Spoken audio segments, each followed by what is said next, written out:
New today, Nevada Attorney General Aaron Ford is blasting Governor Joe Lombardo for supporting President Donald Trump's executive order to eliminate the Department of Education. Trump signed the order Thursday afternoon at a ceremony at the White House, directing the Education Secretary to begin steps toward its closure. Governor Lombardo praised the move on social media, claiming it's time to return education to the states. Ford argues that Nevadans can't trust the governor to stand up for them. It's fewer teachers, it's bigger class sizes, and it's the dismantling of programs for kids with special needs. Teachers are already underpaid. Schools are already overcrowded, and families are already struggling to afford college.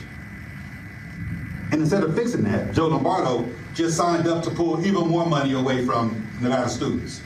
The message that he's sending, too bad, figure it out yourselves. Getting rid of the agency completely would require congressional approval, including at least 7 votes from Senate Democrats. And Governor Joe Lombardo's office did respond to AG Ford's comments, saying in part, quote, Governor Lombardo invested a record $12 billion in education funding, which is the largest education investment in state history and includes unprecedented funding for early childhood literacy and preschool.